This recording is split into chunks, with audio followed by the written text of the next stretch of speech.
थोड़ा सा डिजॉल्व करता है, पूरी तरह से डिजॉल्व नहीं होता, मैग्नीशियम हाइड्रोक्साइड बन जाता है उससे। अगला अपने एग्जांपल देखा था एल्यूमिनियम मेटल का। तो एल्यूमिनियम जब ऑक्सीजन के साथ रिएक्ट करता है तो Al2O3 बनाता है, और एल्यूमिनियम ऑक्साइड Al2O3 इसका नेचर क्या होता है, ये एम्फोटेरिक होता है नेचर में। एम्फोटेरिक का मतलब क्या है, कभी तो एसिड की तरफ बिहेव करता है, कभी बेस की तरफ बिहेव करता है, ठीक है। बस उसके बाद देखिएगा कि अगर जैसा एल्यूमिनियम बिहेव करता है वैसा ही जिंक भी बिहेव करता है। जिंक भी एम्फोटेरिक ऑक्साइड बनाता है, मतलब एसिड की तरह भी बिहेव करता है और बेस की तरह भी बिहेव करता है। उसके बाद आप ये देखिएगा, ये जिंक का देखा हमने। इसके बाद आयरन का। आयरन जो है ना, आयरन को बहुत ज़्यादा भी अगर गर्म कर दिया जाए ना तो तब भी वो डायरेक्टली ऑक्सीजन के साथ रिएक्ट नहीं करता। तो हमें क्या करना पड़ता है कि आयरन को कितना भी हम गर्म करें, स्ट्रॉन्ग हीटिंग भी करें, तब भी वो ऑक्सीजन के साथ रिएक्ट नहीं करता। तो आयरन को बर्न करवाने के लिए भी क्या करना पड़ता है, आयरन फिलिंग्स लेनी पड़ती है, पाउडर लेना पड़ता है, और उसको किसी फ्लेम पर अगर स्प्रिंकल करते हैं, छिड़क देते हैं, तब क्या होता है, तब उसमें आग लगनी शुरू हो जाती है, ठीक है ना। तो ये हमने ऑक्सीजन का रिएक्शन देखा था। कॉपर का हमने देखा कि कॉपर तो किसी भी तरीके से ऑक्सीजन के साथ रिएक्ट करता ही नहीं, ये देखा था। उसके बाद हमने नेक्स्ट देखा था reaction of metals with water.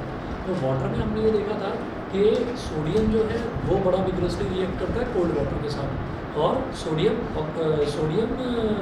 जो है हाइड्रोक्साइड बना देता है, मेटल हाइड्रोक्साइड। ऐसे ही जो पोटेशियम है, पोटेशियम भी बहुत वायलेंटली रिएक्ट करता है, तो पोटेशियम हाइड्रोक्साइड बनाता है, साथ में हाइड्रोजन गैस लिबरेट होती है। तीसरा हमने ये देखा था कि जो कैल्शियम है, कैल्शियम नॉर्मली रिएक्ट करता है वाटर के साथ में, नॉर्मल वाटर के साथ में calcium hydroxide plus hydrogen gas बना देता है। उसके बाद में कैल्शियम के बाद हमने एग्जांपल लिया था मैग्नीशियम का। तो मैग्नीशियम जो है, मैग्नीशियम जो कोल्ड वाटर है या नॉर्मल वाटर है वो उसके साथ रिएक्ट नहीं करता, तो आपको वाटर को थोड़ा सा गर्म करना पड़ता है। तो मैग्नीशियम को अगर हम गर्म वाटर के साथ रिएक्ट कराते हैं, हॉट वाटर के साथ, तो मैग्नीशियम हाइड्रोक्साइड बन जाता है। लेकिन अगर वाटर को इतना गर्म कर दिया जाए कि वह स्टीम में कन्वर्ट हो जाए, मतलब अगर वाटर की स्टीम वाली फॉर्म, वेपर वाली फॉर्म, उससे अगर मैग्नीशियम को रिएक्ट कराएं तो फिर मैग्नीशियम ऑक्साइड बनता है। उसके बाद के मैग्नीशियम के बाद के जितने भी हमने मेटल्स देखे थे, जैसे कि एल्यूमिनियम था, एल्यूमिनियम के बाद जिंक था, ये सब ठंडे पानी, गर्म पानी इनके साथ रिएक्ट नहीं करते हैं। ये सारे के सारे स्टीम के साथ ही रिएक्ट करते हैं, और स्टीम के साथ रिएक्ट करके ये क्या बनाते हैं, ये मेटल का ऑक्साइड बनाते हैं, ठीक है। ये हाइड्रोक्साइड नहीं बनाते। तो जैसे जिंक है तो जिंक भी ऑक्साइड बनाएगा, एल्यूमिनियम है, एल्यूमिनियम भी Al2O3 बनाएगा। और आयरन जो है वो किस तरह से रिएक्ट करता है कि रेड हॉट आयरन जो है ना, वो मतलब आयरन को तो बहुत ज़्यादा गर्म कर दिया और पानी को तो आपने स्टीम में कन्वर्ट कर ही दिया, तब जाकर आयरन ऑक्साइड बनता है। तो ये दूसरी प्रॉपर्टी थी।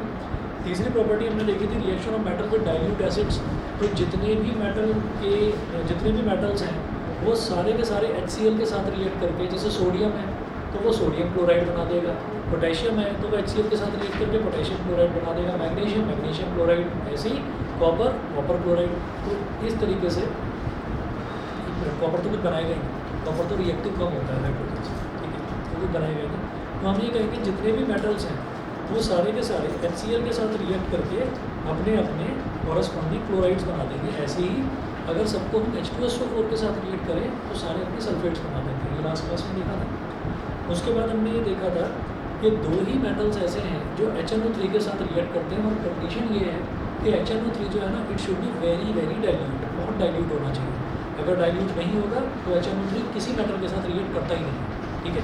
तो उसका बहुत डाइल्यूट होना ज़रूरी है, ठीक। तो अब आप ये देखिएगा कि Mg है, Mg एक तो मैग्नीशियम रिएक्ट करता है HNO3 के साथ, और एक Mn मैंगनीज ये रिएक्ट करता है। अब आगे चलते हैं।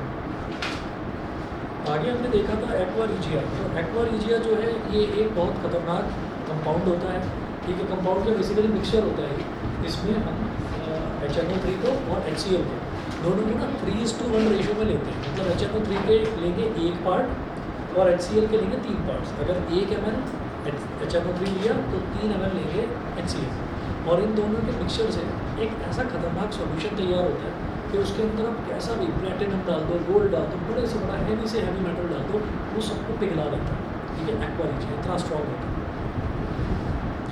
फिर हमने देखा था between copper and sodium which metal is more reactive, explain with reasons. तो कॉपर के साथ में और कॉपर और इसमें सोडियम में कौन सा जो मेटल है वो ज़्यादा रिएक्टिव है, ठीक है, और रीज़न। तो आपने क्या करना है, आपने ये कोई 3 प्रॉपर्टीज़ मेटल की कोई 3 प्रॉपर्टीज़ बता देंगे, 3 प्रॉपर्टी बता देंगे। स्पेशली मैंने बोला था कि आप कभी भी ये नहीं लिखेंगे कि जो सोडियम है वो रिएक्टिविटी सीरीज में ऊपर लाई करता है तो ज़्यादा रिएक्टिव है, ये नहीं बताएंगे। आपको कोई भी 3 प्रॉपर्टीज़ बतानी है, वो बता दिए। उसके बाद अगला जो हमने करा था वो था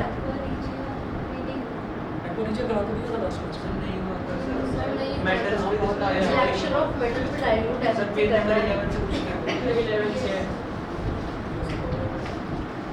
11 से करना है। अच्छा नहीं करवाया नहीं कुछ भी? नहीं। पेज नंबर 11 से स्टार्ट करेंगे।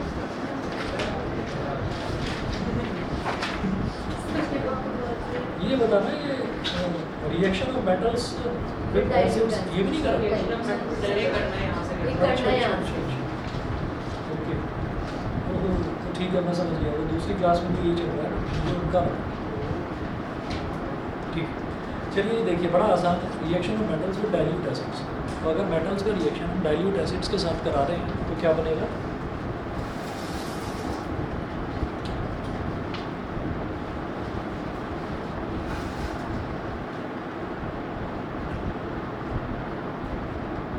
थर्ड प्रॉपर्टी है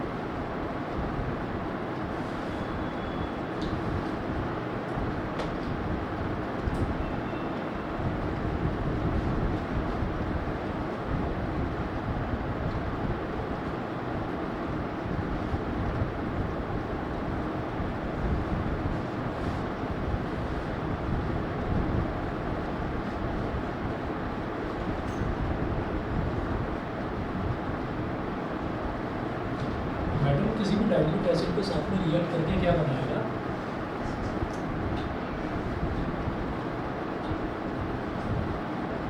मेटल का सॉल्ट बन जाएगा प्लस हाइड्रोजन।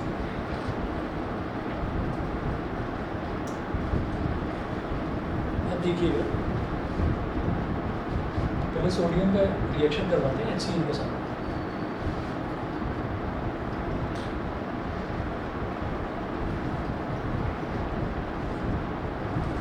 सोडियम का रिएक्शन HCl के साथ करवाएंगे तो हम ये जानते हैं कि सोडियम की वैलेंसी कितनी होती है 1 प्लस हाइड्रोजन की 1 प्लस क्लोरीन की 1 माइनस। तो सोडियम हाइड्रोजन से ज़्यादा रिएक्टिव है। रिएक्टिविटी सीरीज बताई थी ना, सोडियम हाइड्रोजन से ज़्यादा रिएक्टिव है तो सोडियम हाइड्रोजन को डिस्प्लेस करेगा और फिर क्लोरीन के साथ कंपाउंडिंग कर लेगा, कंपाउंड बना लेगा। कैसे बनाएगा? NaCl। हाइड्रोजन को उसने हटा दिया, डिस्प्लेस कर दिया। तो हाइड्रोजन डाइएटॉमिक स्टेट में एग्जिस्ट करता है। हाइड्रोजन को सिंपली H ना लिखकर H2 लिखेंगे। हाइड्रोजन अगर अकेला लिखा जाता है तो H2 लिखा जाता है। तो ये हो गया पहला तो रिएक्शन कि सोडियम ने जब HCl के साथ, सोडियम क्या है एक मेटल और HCl क्या है डाइल्यूट एसिड है। अच्छा अगला एग्जांपल देखते हैं, मैग्नीशियम प्लस HCl। अब क्या होता है, मैग्नीशियम की वैलेंसी होती है 2 प्लस, हाइड्रोजन की वैलेंसी 1 प्लस, क्लोरीन की वैलेंसी 1 माइनस।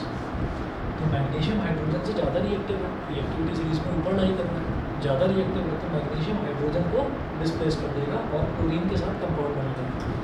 तो क्लोरीन की वैलेंसी 1 है जो कि Mg के साथ चली जाएगी और Mg की वैलेंसी 2 है जो कि Cl के साथ चली जाएगी। क्लोरीन की वैलेंसी 1 है जो Mg के साथ चली जाएगी तो 1 लिखने की ज़रूरत नहीं होती, MgCl2 ये होगा। क्लियर है? ठीक है। और इसने किसको हटा दिया? हाइड्रोजन को डिस्प्लेस कर दिया। तो हाइड्रोजन यहाँ पर आ गया एज H2। हाइड्रोजन अकेला नहीं आता, हमेशा डाइएटॉमिक स्टेट में आता है। तो ये हो गया सोडियम और मैग्नीशियम। फिर बात करेंगे एल्यूमिनियम की। तो एल्यूमिनियम जो है ना, एल्यूमिनियम को जब हम किसी भी एसिड के साथ रिएक्ट कराते हैं तो एल्यूमिनियम सीधा सीधा डायरेक्टली रिएक्ट नहीं करता। उसका रीज़न है, एल्यूमिनियम को अगर हमने ऐसे ही ओपन एटमॉस्फेयर में रख दिया ना और एल्यूमिनियम पॉलिश्ड नहीं है, ऐसे ही ओपन एटमॉस्फेयर में रख दिया तो क्या होगा, एल्यूमिनियम में एल्यूमिनियम के ऊपर एक ना लेयर डिपॉजिट हो जाती है ऑक्साइड की, एल्यूमिनियम ऑक्साइड बन जाता है उसकी सरफेस पर। हम उस एल्यूमिनियम को हमने डिप कर दिया किसी एसिड में, एसिड फॉर एग्जांपल जैसे HCl में। तो HCl पहले उसके साथ लड़ता रहेगा।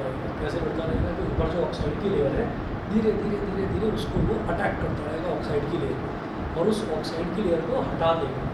जैसे ही वो ऑक्साइड की लेयर हट जाएगी तो नीचे से फ्रेश एल्यूमिनियम बाहर आ जाएगा। ठीक है ना? ऊपर से ऑक्साइड की लेयर हट गई तो अब एल्यूमिनियम ही है बस उसमें जो रिएक्ट करेगा HCl के साथ। तब एल्यूमिनियम रिएक्ट करता है HCl के साथ।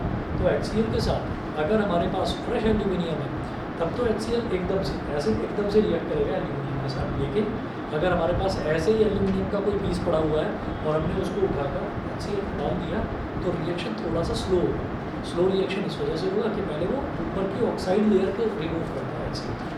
अभी देखो यहाँ पर लिखा हुआ है थोड़ा सा गर्म करता है एल्यूमिनियम को और फिर डाले ऐसे तो उसको थोड़ा सा टाइम कम हो जाएगा, क्योंकि गर्म करने से होता क्या है कि काइनेटिक एनर्जी जो है ना मॉलिक्यूल्स की वो बढ़ जाती है, तो जो ऊपर ऑक्साइड लेयर डिपॉजिटेड है वो हटने में आसानी रहेगी, थोड़ा जल्दी हट जाएगा। ठीक है, अच्छा जी, अब देखिएगा aluminium metal at first reacts slowly with dilute hydrochloric acid due to the presence of a tough protective layer of aluminium oxide on its surface. But when the thin outer oxide layer gets dissolved in acid, then fresh aluminium metal is exposed, which reacts rapidly with dilute HCl. तो वही कहानी है, देखिए कि aluminium at first reacts slowly with dilute hydrochloric acid due to the presence of a tough protective layer of aluminium oxide on its surface. तो aluminium के ऊपर aluminium oxide की एक टफ प्रोटेक्टिव लेयर डिपॉजिटेड होती है, तो उसको पहले HCl हटाता है तब एल्यूमिनियम के साथ रिएक्ट होता है, इसलिए थोड़ा स्लो होता है ये रिएक्शन। तो but when the thin oxide layer gets dissolved in acid, जब वो एसिड में डिजॉल्व हो जाती है, then fresh aluminium metal is exposed which reacts rapidly with dilute HCl। ठीक है, तो वो रिएक्शन होता कैसे है वो देख लीजिए। Aluminium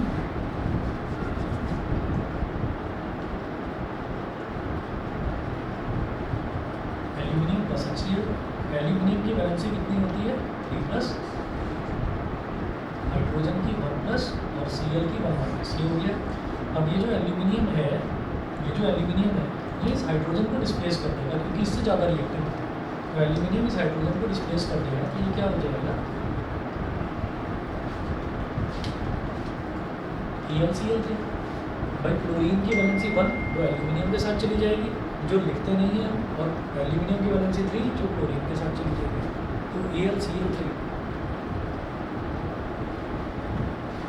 plus HCl। ठीक है,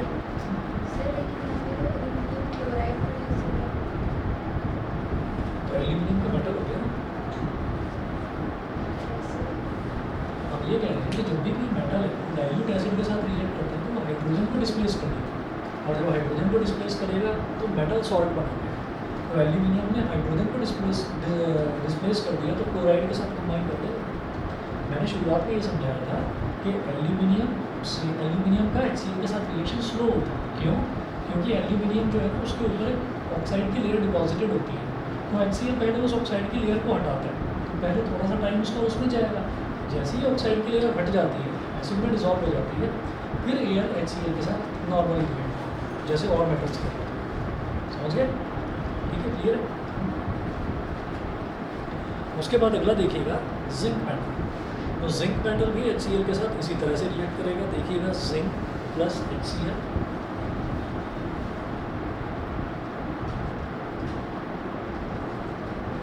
तो Zn की वैलेंसी होती है 2+, हाइड्रोजन की वैलेंसी 1+, क्लोरीन की वैलेंसी 1-। तो जिंक जो है वो हाइड्रोजन को डिस्प्लेस कर देगा, तो Zn की वैलेंसी 2 है वो Cl के साथ चली जाएगी, Cl की वैलेंसी इसके साथ, तो ZnCl2 बन जाएगा। ZnCl2 बन जाएगा। बताइए, क्लियर है? जैसे एल्यूमिनियम वाले में तो एल्यूमिनियम ऑक्साइड की लेयर हटाने में HCl को टाइम लगता है, इसमें क्यों लगता है? इसमें ऐसा नहीं है, इसमें ऐसा नहीं है। वहाँ पे लेस रैपिड लिखा हुआ है। क्या? अच्छा, लेस रैपिड है। देखिए ऐसा होता है कि this reaction is less rapid than that of aluminium. Rapid का मतलब होता है फास्ट, ठीक है? तो ये एल्यूमिनियम के कंपैरिजन में फास्ट नहीं होता, उतना थोड़ा स्लो होता है। वो तो मैंने ये बताया था आपको कि शुरुआत में एल्यूमिनियम जो है उसकी ऑक्साइड की लेयर को HCl हटाता है ना, लेकिन उसके बाद रैपिडली करता है रिएक्ट, ठीक है? और इसी तरीके से यहाँ पर कोई ऑक्साइड की लेयर होती नहीं है जिंक पर, तो बस ये बताया गया कि इसकी कुछ प्रॉपर्टी ऐसी है कि थोड़ा सा लेस रैपिड होता है, थोड़ा स्लो होता है रिएक्शन। इसमें ऐसे कुछ नहीं होता कि ऑक्साइड की लेयर वगैरह है। ऐसे ही अगला देखेंगे, iron react slowly with cold dilute HCl acid to give iron second chloride and hydrogen gas. तो आयरन भी एसिड के साथ में रिएक्ट तो करता है, लेकिन थोड़ा सा स्लो करता है, करता है लेकिन थोड़ा स्लो करता है। तो कैसे करेगा, ये देखिएगा Fe plus HCl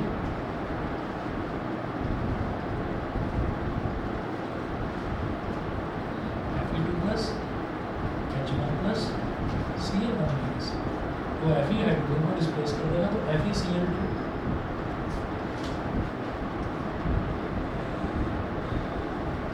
plus H2।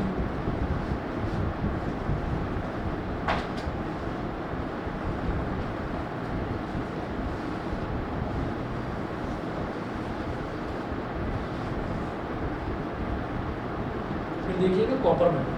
Copper metal does not react with dilute HCl। Copper metal क्यों रिएक्ट नहीं करता, क्योंकि रिएक्टिविटी सीरीज में देखिए ऐसा है कॉपर प्लस HCl। तो कॉपर की ऐसे देखा जाए तो वैलेंसी 2 प्लस, हाइड्रोजन की 1 प्लस, क्लोरीन की 1 माइनस।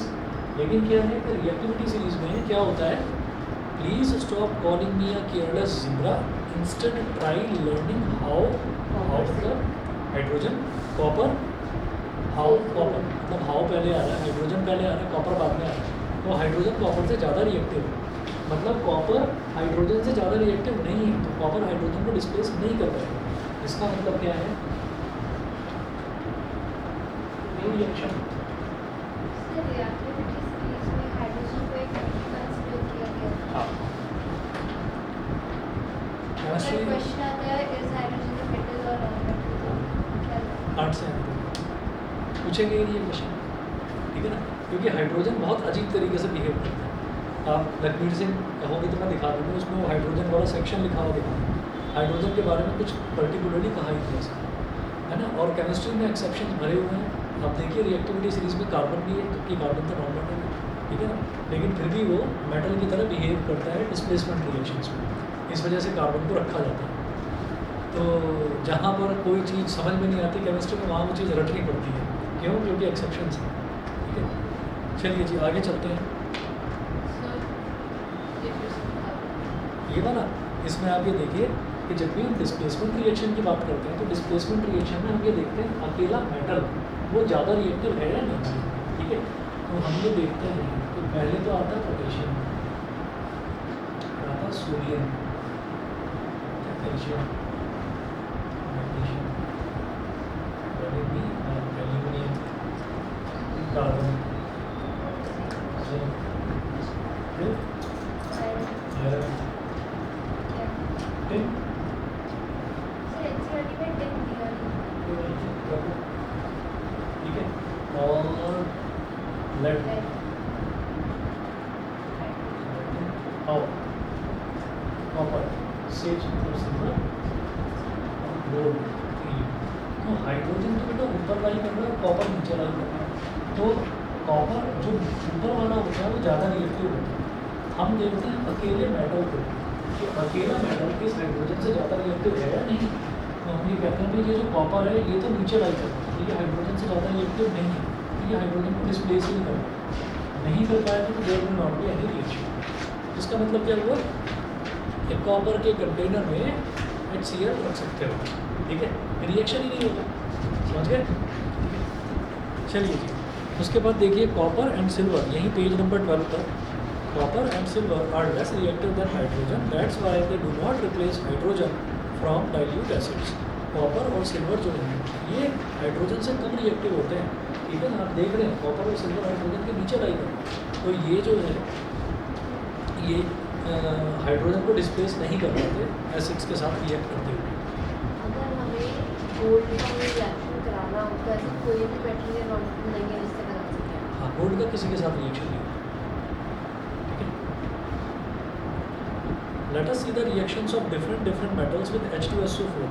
तो अलग अलग मेटल्स के रिएक्शन अगर H2SO4 के साथ देखे जाएँ तो देखिएगा कैसे होगा, Na+H2SO4,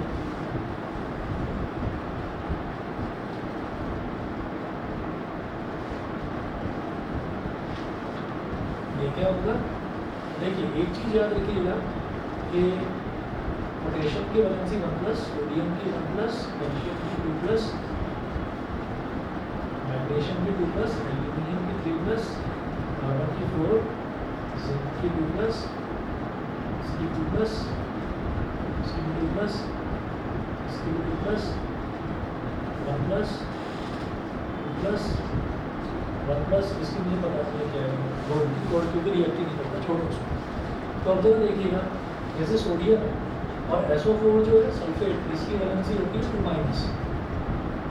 जैसे सोडियम है तो सोडियम हाइड्रोजन को डिस्प्लेस कर देगा, ठीक है। और सोडियम की वैलेंसी 1 प्लस है तो 1 चला जाएगा SO4 के साथ, 2 आ जाएगा Fe के साथ।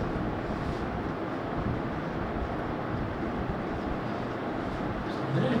कहने की वैलेंसी 1 प्लस है तो 1 चला जाएगा SO4 के साथ, तो SO4 के आगे हमने कुछ भी नहीं लिखा, ठीक है। और 2 जो है वो आ जाएगा Na के साथ, तो Na2SO4 प्लस H2। अगला देखिए, अगला है मैग्नीशियम।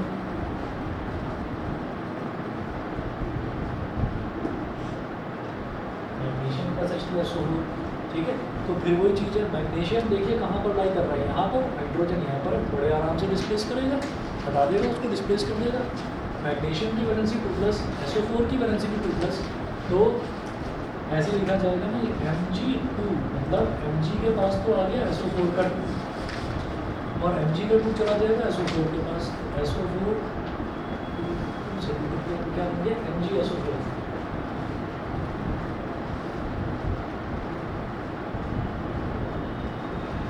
प्लस H2, बोलो ठीक है। हाँ, इसी तरीके से अगला रिएक्शन देखिए, अगला रिएक्शन है एल्यूमिनियम प्लस H2SO4। मैं बैलेंस नहीं कर रहा हूँ किसी भी रिएक्शन, बैलेंसिंग आप पर छोड़ रहा हूँ, बैलेंसिंग आप जानते हैं, ठीक है। एल्यूमिनियम प्लस H2SO4, तो एल्यूमिनियम की वैलेंसी 3 प्लस, SO4 की वैलेंसी 2 माइनस, तो एल्यूमिनियम के साथ तो 2 आ जाएगा तो Al2 और SO4 के साथ 3 चला जाएगा 5। ये हो गया।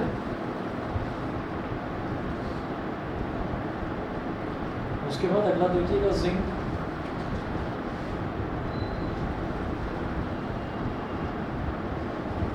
तो जिंक की वैलेंसी 2 प्लस, SO4 की वैलेंसी 2 प्लस, 2 इंटरचेंज हुआ, 2 से 2 कट गया तो ZnSO4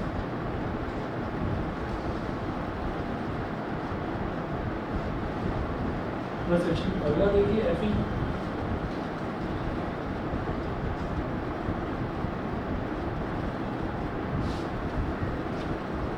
हाइड्रोजन को डिस्प्लेस कर दिया, Fe की वैलेंसी भी 2 और SO4 की वैलेंसी भी 2, तो 2 और 2 एक्सचेंज हो गया, 2 से 2 कैंसिल आउट हो गया, तो FeSO4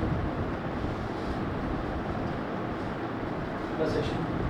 और अगला है Cu प्लस H2SO4, तो नो रिएक्शन।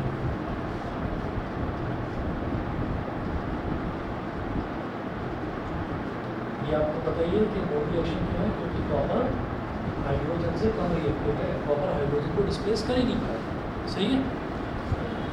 हाँ जी, इसमें कॉपर नहीं है। कोई बात नहीं, कॉपर नहीं है, क्या बात कर रहे हैं, तो हाइड्रोजन के नीचे कॉपर, कार्बन नहीं, कार्बन नहीं, कोई बात नहीं। कार्बन का रिएक्शन वैसे भी हमने कोई देखा भी नहीं है। रिएक्टिविटी सीरीज जब देखते हैं तो उसमें मिलता है कार्बन, रिएक्शन तो आज तक देखा नहीं हमने मेटल्स में कहीं पर या एसिड बेसिस में। अच्छा हाँ, सर ये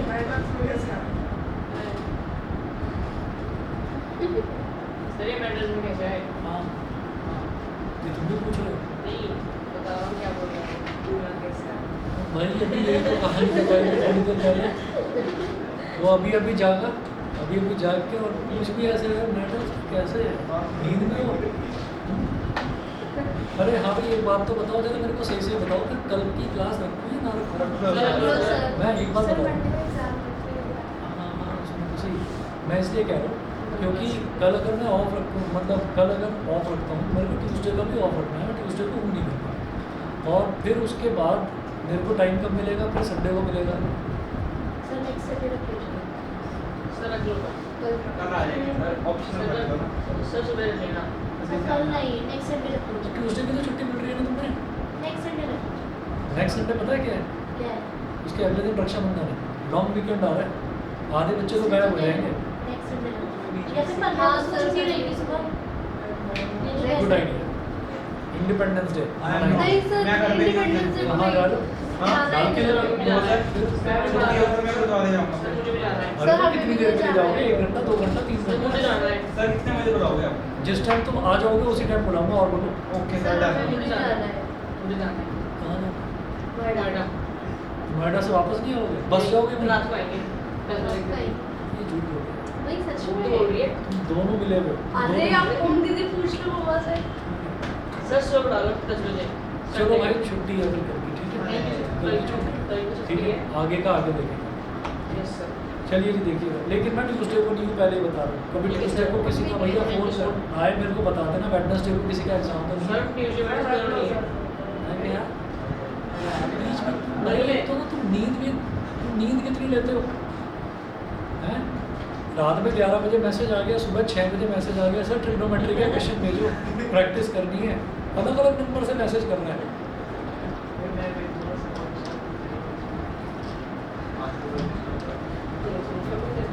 नहीं चलो कोई बात नहीं, ये तो मैं मजाक के तौर पर कह रहा हूँ।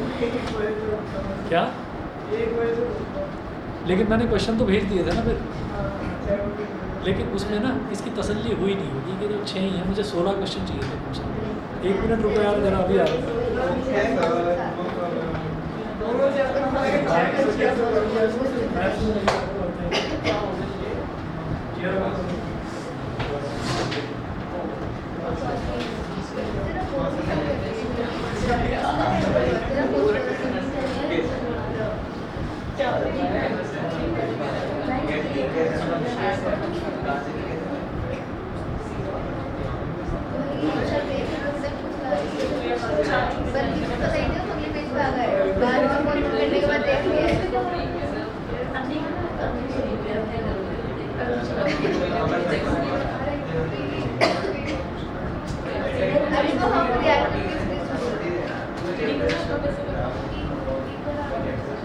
मैंने आगे निकला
जरा सा टाइम मिलते ही आप लोग मोबाइल में लगे।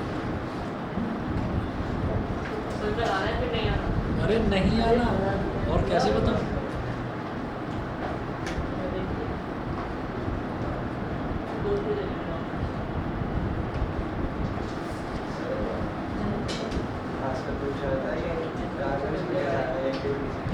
अरे वही तो मैं बता रहा था कि ये एक्सेप्शनल केस है। एक्सेप्शनली कार्बन आता है रिएक्टिविटीज में, इसमें करता है रिएक्शन। ये मैंने बताया था। Sir you sleeping.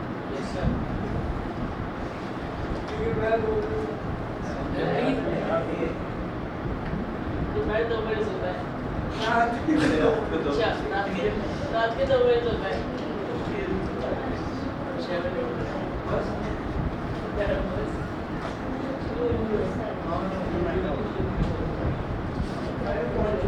जिस दिन पहली बार इससे मुलाकात हुई थी भास्कर से ट्यूशन के लिए, जब बात हुई थी तो मम्मी पापा भी दोनों ही थे ना, मम्मी पापा दोनों आए थे। तो पता नहीं पापा ने या मम्मी ने पूछ लिया इससे कि और तुम्हें कुछ पूछना हो सर से तो पूछ लो। तो इसने क्या पूछा होगा? हाँ सोचो सोचो सोचो। पढ़ाई से रिलेटेड थी, बिल्कुल अलग ही क्वेश्चन पूछा था। अब पता नहीं इसको याद होगा या नहीं। ठीक है, तो मम्मी पापा जैसे गए ना वहाँ तक पहुँचे, वो लिफ्ट तक पहुँचे, तो ये मेरे से क्या पूछता है, अभी पहली बार मुलाकात हुई है। कहता सर ऐसा क्यों है कि ये सोसाइटी इतनी अच्छी और देविका इतनी बेकार है। याद है कि नहीं? इसलिए सवाल पूछा था मेरे से, क्यों पूछा था भाई?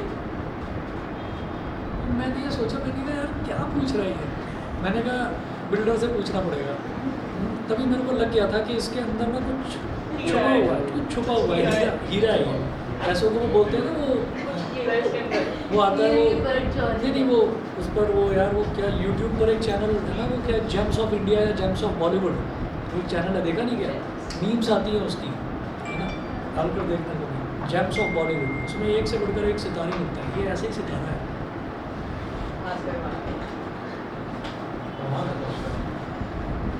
चलिए अभी देखिए, एक मैना metal reacts with dilute nitric acid. अब जब HCl की बात हुई, ये चलता रहता है। व्हेन अ मेटल, अच्छा जब HCl ने सबके साथ रिएक्शन कर लिया और H2SO4 ने सबके साथ रिएक्शन कर लिया, तो अब HNO3 की बारी आई। HNO3 कह रहा है कि मैं भी दूँगा एसिड, मैं भी करूँगा रिएक्शन। तो अब क्या हुआ, HNO3 किसी भी मेटल के साथ में रिएक्ट करता नहीं है, ये उसका स्टाइल है छोटे वाले। वो घुटनों घुटनों चलता है चिल्लाते हुए, ऐसे चल रहा है, ये चल रहा है, चल रहा है ऐसे, ये चलने क्यों है? हाँ ये चल रहा है ऐसे, खुशी खुशी। ये देखो, तो दरवाज़ा अगर खुला हुआ है तो वो ऐसे ही चलेगा, उसकी आवाज़ आती है दिन पर, कांच के आता है। ये मतलब ताज़ी ताज़ी वो है कि मैंने अभी चलना सीखा है, बस वो चीज़। When a metal reacts with dilute nitric acid, then hydrogen gas is not evolved। तो जब मेटल जो है वो डाइल्यूट नाइट्रिक एसिड के साथ में रिएक्ट करता है, कोई भी मेटल, तो भाई कोई हाइड्रोजन गैस इन्वॉल्व होती ही नहीं है, कोई रिएक्शन नहीं होता। तो HNO3 केवल 2 मेटल्स के साथ रिएक्ट करता है, और उसमें भी कंडीशन है।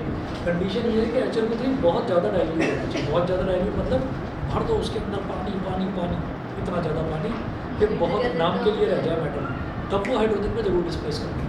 ठीक है, तो जरा देखिएगा, 2 ही मेटल्स हैं, एक तो मैग्नीशियम और एक मैंगनीज, Mn। इसके भी बड़े कॉमन रिएक्शंस हैं। वैलेंसी इसकी 2 होती है,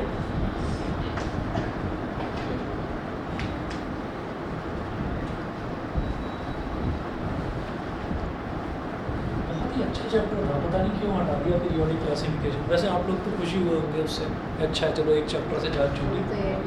पता है उसमें क्या था, उसमें ना सारे जो मेटल्स हैं, नॉन मेटल्स हैं, वो सारे के सारे अरेंज करके रखे हुए हैं पीरियोडिक टेबल। एक तो लर्न करना आसान रहता है, उनकी प्रॉपर्टीज़ बहुत ही इंटरेस्टिंग है, और साथ में एक चीज़ और देखने के लिए मिलती है कि कुछ स्पेसेस खाली छोड़ रखे हैं उसमें। वो खाली इस वजह से छोड़ रखे हैं कि केमिस्ट्री में लगातार डेवलपमेंट होते रहते हैं।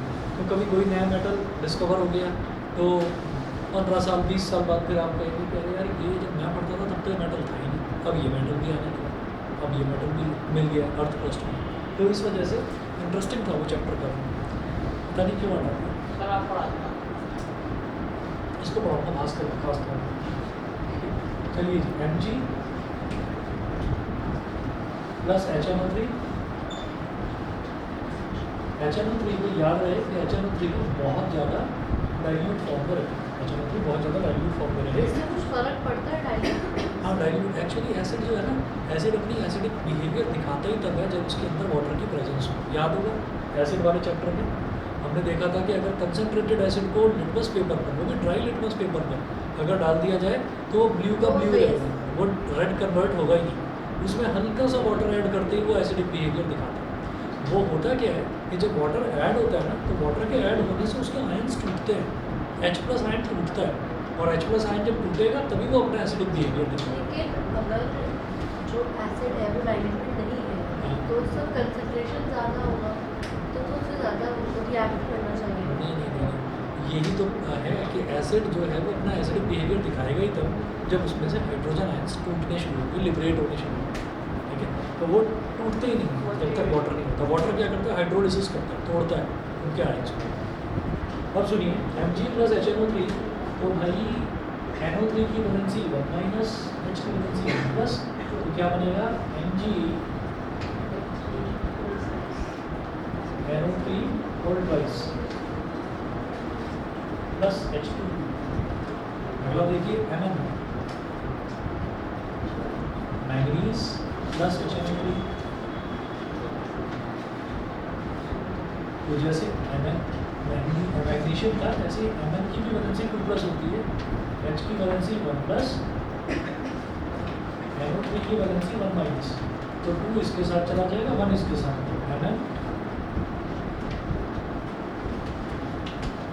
NO3 whole twice plus H2। ठीक है। पेज नंबर 13 पर रिएक्टिविटी सीरीज मेटल्स की दे रखी है, ये हमको पता ही है। उसके बाद आ जाइए एक्वा रिजिया पर। एक्वा रिजिया एक ऐसा किसी के साथ नहीं होता, बस इन दोनों के साथ रहता है, और वो भी तब कंडीशन है साथ, ठीक है, पता ही नहीं, ठीक है, वो भी तब। अच्छा रीज़न पता है ये है कि यहाँ पर क्या होता है कि H प्लस आयन जैसे ही लिबरेट होता है ना, तो ये जो NO3 है इसमें से वो ऑक्सीजन लेकर वाटर बना देता है, ठीक है। अच्छा रीज़न दिखता भी है, देखिए लिखा हुआ है मैंने metal reacts with dilute nitric acid, ये जो दोनों रिएक्शंस हैं इसके ऊपर लिखा हुआ है मैंने metal reacts with dilute nitric acid when hydrogen gas is not evolve as soon as the hydrogen gas is formed in the reaction between a metal and dilute nitric acid, the nitric acid oxidises this hydrogen to water. जो nitric acid है वो इस water को oxidise करता है, तो हमको hydrogen अलग से मिल ही नहीं पाता, ठीक है। बताइए जी, यहाँ तक क्लियर सभी को? Yes sir. चलें आगे। Yes sir. अगला देखेंगे aqua regia. Reactivity series of metals आप रट चुके हैं, उसमें कोई बात ही नहीं है। एक्वा रिजिया देखते हैं। एक्वा रिजिया में क्या होता है कि ये एक ऐसा सॉल्यूशन होता है जिसको तैयार करा जाता है। एक पार्ट तो ले लिया जाता है HNO3 का, ज़्यादा डेंजरस एसिड, और 3 पार्ट्स लिए जाते हैं HCl के। अगर HNO3 मान लिया कि बड़ा डेंजरस एसिड है, उसमें आपने कितने भी मेटल डाल दिए, वो मेटल्स को पिघला नहीं पाता, गला नहीं पाता, ठीक है। लेकिन अगर एक पार्ट HNO3 का लिया जाए और उसमें 3 पार्ट HCl के मिक्स कर दिए जाए, फॉर एग्जांपल 1 ml अगर मेरे पास HNO3 है और 3 ml मैंने ले लिया HCl, दोनों को मिक्स कर दिया, अब वो गोल्ड और प्लेटिनम को भी पिघला देगा। इतना डेंजरस बन जाता है एक्वा रिजिया। डायमंड को नहीं डायमंड को नहीं, एक्सेप्शन। HCl क्यों? HCl को करके देखा, ये करके देखा, ये रिपीटेड एक्सपेरिमेंट से पता चला, ठीक है। तो देखिए aqua regia is a freshly prepared mixture of 1 part of concentrated nitric acid and 3 parts of concentrated hydrochloric acid. Aqua regia can dissolve all metals. Example, aqua regia can dissolve even gold and platinum metals. Though concentrated nitric acid or concentrated hydrochloric acid alone cannot dissolve gold or platinum metals. अकेले कुछ नहीं कर सकते, लेकिन दोनों को अगर इस रेशो में मिला दिया जाए तो बड़े डेंजरस बन जाते हैं, ठीक है। मतलब अगर इसका जेट किसी आदमी के हाथ पे या पैर पर मार दिया जाए ना, तो हाथ अगर गायब ही हो जाए, दिखेगा ही, खत्म। हाइड्रोक्लोरिक एसिड की जगह पे H2SO4 नहीं यूज़ किया जाता? H2SO4 नहीं है, H2SO4 लिखा है, HCl करके देखा गया, शायद बना ही नहीं होगा कोई ऐसा मिक्सचर, ठीक है। तो ये रिपीटेड एक्सपेरिमेंट से नई नई चीज़ें पता चलती जाती हैं और फिर वो बता ही जाती हैं, फिर स्टूडेंट्स उसको सर समझते एक्वा हैं। रिजिया को बनाने के लिए कॉन्सेंट्रेटेड एसिड्स एक तो HCl और एक HNO। कॉन्सेंट्रेटेड यूज कॉन्सेंट्रेटेड नहीं, डाइल्यूट बना लो, उसको कोई ऐसी दिक्कत नहीं।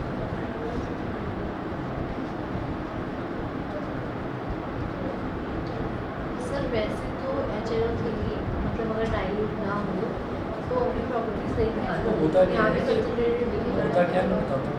तो जैसे मान लीजिए हमने कोई भी कंसनट्रेटेड एसिड लिया, ठीक है। अब जैसे यहाँ पर एक्वा रिजिया ही है, तो एक्वा रिजिया में हम क्या करते हैं, हम लेते तो कंसनट्रेटेड ही है, क्योंकि कंसनट्रेटेड एसिड को अगर आपने लिया, आपने मिक्स करा, तो ज़्यादा डेंजरस नहीं बन पाएगा रिएक्शन, ठीक है। देखिए बात उल्टी लगता है कि कंसनट्रेटेड एसिड है तो ज़्यादा खतरनाक होगा, ठीक है। लेकिन दोनों को मिक्स करना कंपेरेटिवली लेस रिस्की होता है, थोड़ा सा कम रिस्क होता है उसमें। तो कंसनट्रेटेड पार्ट ले लिया हमने, 1 ml ले लिया HNO3 का और 3 ml ले लिया हमने HCl का, ठीक है। या ज़्यादा क्वांटिटी में बनाना है तो 1 लीटर HNO3 और 3 लीटर HCl लिया, बना लिया। उसको बनाने के बाद फिर क्या करते हैं, फिर उसको धीरे धीरे वो जो कंसनट्रेटेड पोर्शन तैयार हुआ है उसको धीरे धीरे वाटर में डिजॉल्व करते हैं। वाटर में डिजॉल्व करते हैं तब जाकर वो बहुत खतरनाक सॉल्यूशन तैयार होता है, ठीक है। और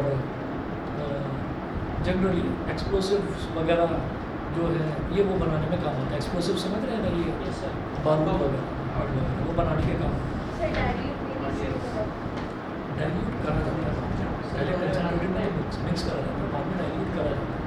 क्योंकि डाइल्यूट ही ज़्यादा इफेक्टिव होता है, ठीक है ना, खड़ा रहता है। सर अगर इस सॉल्यूशन में अगर गोल्ड की चैन डालेंगे तो उसका गायब गायब पिघल जाएगी, मास कम हो जाएगा। ये पिघल ही जाएगी, डिजॉल्व हो जाएगी। गोल्ड डालती हूँ चेक करने के लिए भी वो चेक करने के लिए नहीं, कई चीज़ें ऐसी हैं कि फॉर एग्जांपल आप ये सोचिए कि इतने बड़े बड़े व्हीकल्स हैं वो स्क्रैप हो जाते हैं। जब वो स्क्रैप में जाते हैं, अब स्क्रैप में जाने के लिए या तो उनको बड़ी बड़ी इंडस्ट्रीज़ में लेकर जाया जाए, और या फिर ऐसा हमारे पास एसिड तैयार हो जाए कि जब ऐसा हमारे पास कोई सॉल्यूशन तैयार है तो हम उस सॉल्यूशन में उसको डिप करेंगे पूरा का पूरा मेटल ही पिघल जाएगा। हाँ, जो सॉल्यूशन यूज करते हैं आप ये मेरे को पता नहीं, वैसे जहाँ तक ये ग्लास में या सेरामिक्स में ही रखा जाता है, क्योंकि ग्लास और सेरामिक्स ऐसे तो कुछ बिगाड़ते नहीं, बिल्कुल वैसे के वैसे ही बने, ठीक है ना। अच्छा क्वेश्चन था आपसे। चलिए अगला देखते हैं, between copper and sodium which metal is more reactive, explain with reasons. ठीक है, तो कॉपर और सोडियम में कौन सा मेटल ज़्यादा रिएक्टिव है? ठीक, तो इसमें कभी भी ये नहीं लिखेंगे, ये तो लिखेंगे कि हाँ सोडियम ज़्यादा रिएक्टिव है, लेकिन रीज़न ये नहीं देंगे कि सोडियम ऊपर है रिएक्टिविटी सीरीज में, ठीक है, और कॉपर नीचे है इसलिए वो कम रिएक्टिव और वो ज़्यादा रिएक्टिव, ये नहीं। आप उसमें कोई भी 3 प्रॉपर्टीज़, हमने अभी तक मेटल की कौन सी 3 प्रॉपर्टीज़ करी हैं? Reaction of metal with oxygen, reaction of metal with water, reaction of metal with acids, ये करा है। तो कोई भी 3 प्रॉपर्टी आप यहाँ पर चिपका दो, काम बन जाएगा।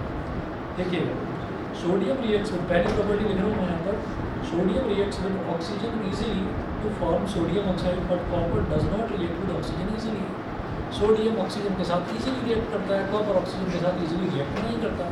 ठीक, पहली प्रॉपर्टी। दूसरी कौन सी करी थी? वाटर वाली।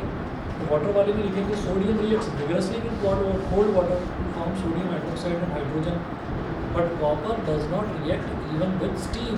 कॉपर तो स्टीम तक से रिएक्ट नहीं करती, ठीक है ना, तो इसलिए कॉपर कम रिएक्टिव, ठीक है।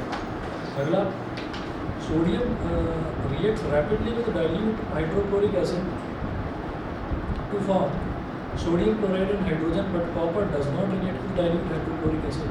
सोडियम डाइल्यूट हाइड्रोक्लोरिक एसिड के साथ रिएक्ट करता है सोडियम क्लोराइड और हाइड्रोजन बनाने के लिए, कॉपर तो रिएक्ट ही नहीं। ये रहा कॉपर, दो रिएक्शन, ये रहा sodium NaCl plus H2। Copper में रिएक्ट करता भाई रिएक्टिविटी सीरीज में नीचे तो सर ये सेपरेट कॉपर किसी चीज का नहीं करता ना, क्या क्यों है? इसका जवाब तो भास्कर ही दे सकते हैं। भाई भास्कर भैया, ठीक है जी, भास्कर, अरे देख लो, ठीक है sir. Reaction of metals with salt solutions. अब अगला देखते हैं, reaction of metals with salt solutions. तो सॉल्ट सॉल्यूशंस के साथ में मेटल्स का रिएक्शन किस तरीके से होता है? भाई ये भी जो है ना, ये भी आपका डिस्प्लेसमेंट रिएक्शन जैसा ही है।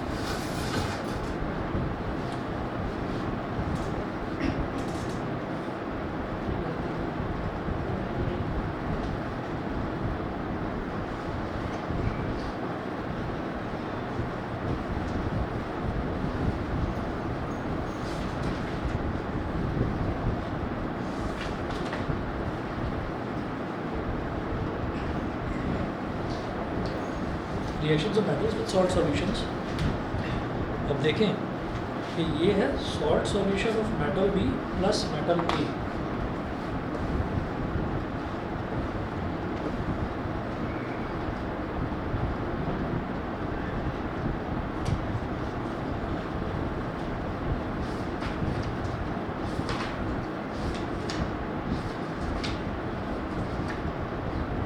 Salt solution of metal B plus metal A. अगर मेटल बी से ज़्यादा रिएक्टिव है तो क्या बना लेगा?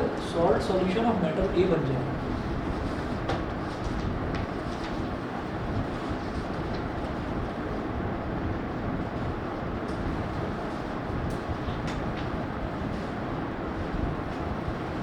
प्लस मेटल बी,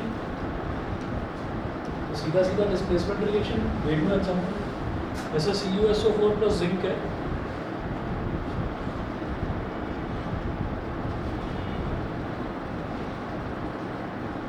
तो सिंगल वाला एलिमेंट देखते हैं, यानी कि जिंक देखेंगे, क्या जिंक कॉपर से ज़्यादा रिएक्टिव है?